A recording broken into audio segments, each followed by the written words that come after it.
Good evening, ladies and gentlemen, or good morning, depending on your time zone. Today I will be presenting MODD, which is a standard protocol for reporting MANET-related models, simulations, and findings. So to begin, I'd like to briefly discuss what are mobile ad hoc networks. Mobile ad hoc networks provide a means of communication between mobile users without the need for fixed infrastructure. Applications of mobile ad hoc networks include providing communication in disaster relief, suburban environments, as well as military situations. So the MANET research area did meet some concerns in regarding the validity of results presented. For example, multiple surveys of MANET simulation papers have found the credibility of MANET research to be severely compromised. It was even said there is a lack of reliability of MANET simulation-based studies. It was found that less than 15% of mobile hawk papers published between 2000 and 2005 were considered repeatable. It was also found that only 26% of papers published by IEEE and ACM between 2010 and 2017 were deemed repeatable. A large majority of papers were said to contain design flaws, unrealistic assumptions, lack of reproducibility, and statistically invalid results. However, MANET research was not the only area to suffer with such problems.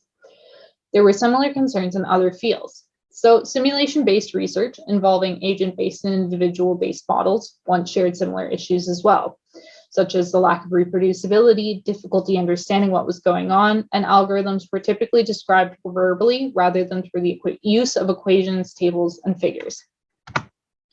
So this brought upon the birth of the Volker-Grimm ODD protocol. The ODD protocol was introduced as a standard documentation protocol for describing agent-based and individual-based models. This protocol contains three main sections. You have your overview section, which contains three subsections: purpose, state variables and scales, process overview, and scheduling. Your next section is design concepts, and your final section is details, which again contains three subsections: initialization, input, and submodels. Within 4 years of publication of the ODD protocol, over 50 agent-based and individual-based research publications followed the protocol. So this brings us to the research contributions that we'll be presenting today, which is the MODD protocol, a modified ODD protocol which can be applied to MANET research. The MODD protocol will provide a structure and guideline for future MANET simulation studies that ensures all information required to verify the validity of the study is present. For example, statistical soundness, and there is enough information for future researchers to replicate simulations with ease. So the MODD protocol is comprised of three main sections. As mentioned before, we have the overview section, which remains unchanged from the original ODD protocol. And we have the design concept section, which again remains unchanged from the original ODD protocol. And finally, we have the details section, which has two new proposed subsections: your software overview and your system requirements. So to begin with an overview of the MODD protocol, we have the overview section. Within the overview section, our first subsection is purpose, which is used to justify the model chosen and to list the goals of the model. All models and algorithms should be listed along with a concise justification of the chosen model or algorithm. Research goals are also included in this subsection. Next, we have the state variables and scale subsection, which is used to list all the state variables, which are non-derivable variables or variables that cannot be derived from other values or variables used in the study. Information such as the number of nodes, transmission rate, pseudo-random number generator seed should also be included. Unit of measurement should be provided where applicable, and all variables should be presented in a table. Your process overview and scheduling subsection should provide the user with a skeleton of functions and algorithms used. Each process, including the order of execution of processes, along with the effects of the process, including the order in which variables are updated, should be described. The use of UML diagrams is encouraged. For papers limited in space, it is encouraged that the most important details are included in the publication and that additional details are made publicly available and referenced within the publication. Our next section is the design concept section. So the design concept section includes a description of general design concepts with the inclusion of basic principles and objectives of the simulation. This includes your theories, your hypotheses, and modeling approaches related to simulation design with a description of how they relate to the simulation execution. The scope of the system and application of the simulation, objectives, method of measuring objectives, and potential thresholds should be included. It is important that the simulation design is clearly stated, and as a rough guideline, researchers should answer at least the following questions. How are things grouped? For example, how are nodes clustered? Which nodes are sources? And how is data collected from the simulation for testing, understanding, and analysis? For example, if the first 200 seconds of a 2,000 second long simulation are ignored, this should be included in the design concept section. Next, we have our details section. Let's begin with the initialization subsection, which should provide a table of all state variables and their values. If the values change for simulation, then it is recommended to include multiple tables, one per simulation or more if required.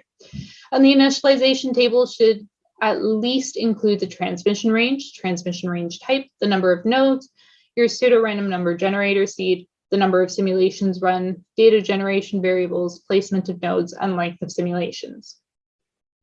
Additional factors that can alter communication ranges should be included, and any other variables which cannot be included in the table due to space constraint should be included in a publicly available file that is referenced in the paper.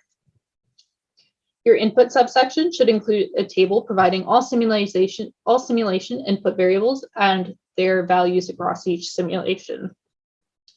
This information can be provided via a public reference to a publicly available and referenced input file with a select number of variables included in the paper. Your next subsection is your system requirement subsection, which is the newly proposed subsection, which provides a list of tools that a researcher will need to replicate the simulation. This list should include the CPU specification, your operating system and version, your kernel version, storage space required, along with any additional requirements. We also have our software overview subsection, which is a newly proposed subsection that provides a list of simulation and software required for replicating the simulation. This list should include simulation software and version, simulation modules used, animator software and version, code language and version, data types, variable settings, and encryption standards. If finite state machines are used, include the name of the machine, along with a state diagram and transition table. I really want to emphasize that all simulation code should be made publicly available and referenced in the paper. This includes code relating to custom simulation tools. The use of Docker containers and executables is also encouraged. Lastly, we have our submodel subsection. This provides the reader with an in-depth understanding of the processes listed in the process overview and scheduling section, and this section should provide the reader with enough detail to thoroughly understand and re-implement the model to complete the simulations themselves. Our first approach is the skeleton approach, which is the lightweight approach for papers that are limited in space. This should include a mathematical skeleton of the model, which should consist of a list of equations, parameters, and rules used. Each equation and rule should have a brief explanation, whereas parameters should have a slightly more in-depth justification. If space constraints are not as much of a concern, you can opt for the full model description approach instead, which is a more detailed version than the skeleton approach. It includes a justification of all the parameters, choice of equations, assumptions, etc. A general guideline is that you should answer questions such as, what specific assumptions are underlying the equations and rules? How are parameter values chosen? How are submodels tested and calibrated? So now that we've explained the ODD protocol, I'd like to bring us to our MODD application. So the MODD protocol was applied to 7 publications by Ernst Brown, and each paper was reviewed manually and ranked based on the presence, which results in an addition of points, or absence, which requires a grant of no points of information required by the MODD protocol. Each paper can achieve 35 points in total, 6 points from the overview section, 2 points from the design concept section, and 27 points from the details section.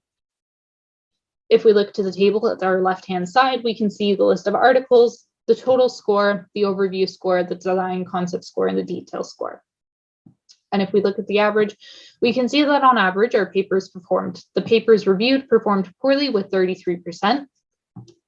The overview score performed at a 51% average.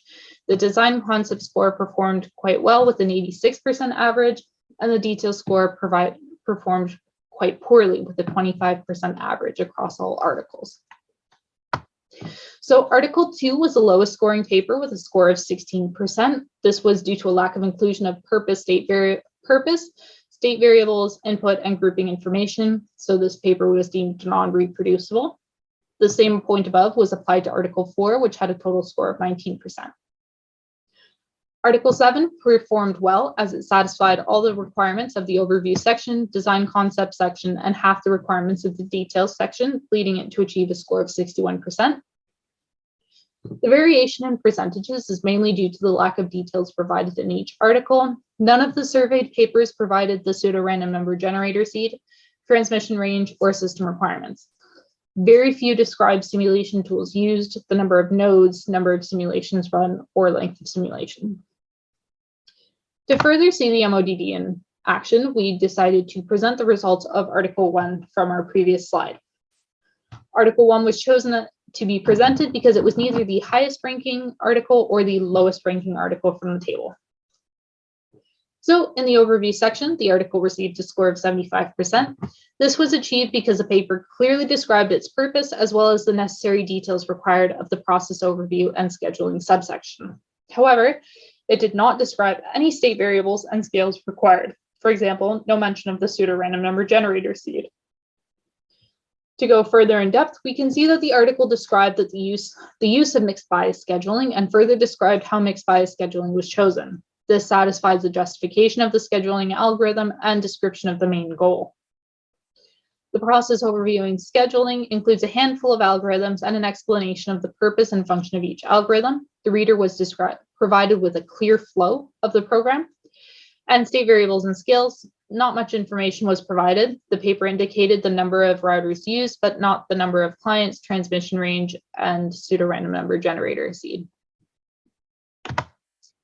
In the design concept section, this article received a score of 100%.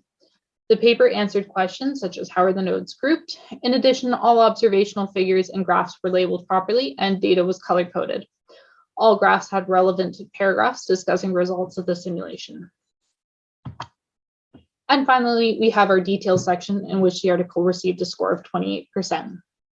So in initialization, the section performed decently well as the transmission type, number of nodes, and placement of nodes is discussed.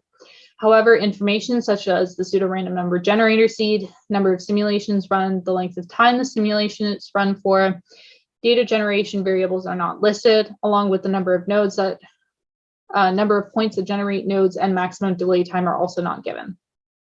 However, the given initialization variables were provided in a table, which made them significantly easier to find and read. For our input subsection, there was no mention of any values input to the simulation, no tables or additional files were referenced. For the system requirements section, this subsection remained entirely unsatisfied. There was no information on any of the requirements for this subsection. For the software requirements subsection, there is an information regarding the simulation tool and version. However, no information regarding if additional modules were used, data types, variable settings, animator software, or versions. There was no executable referenced as well. And finally, in our submodel subsection, various formulas and calculations are provided, along with an explanation of their variables and the purpose of the formula. Assumptions made were stated and justified in the article, and most parameters are listed, but were not provided in a table and had to be sort of gathered across different paragraphs in the article. So in conclusion, the aim of the MODD protocol is to provide researchers with a standard format for publicizing MANET simulation research papers. This in turn should ensure that a simulation is reproducible, statistically sound, and credible. Improving the reproducibility of MANET simulation papers will allow peer reviewers to be able to verify the validity of the results presented and provide a stable stepping stone for future researchers to be able to expand upon existing research and conduct the simulations presented with greater ease. So the MODD protocol should allow researchers to achieve the green, blue, or red artifact available badge. So the green color signifies that any artifacts are available in a permanent archival repository. The red artifact signifies that a reviewer has verified that the artifact is documented, complete, consistent, and exercisable. And the blue artifact signifies that an independent reviewer has successfully reproduced the study and obtained the results of the paper. So we hope to see the MODD protocol applied to future MANET publications, just as the MODD protocol has been applied to agent-based and individual-based publications. Thank you for watching my presentation and have a great day.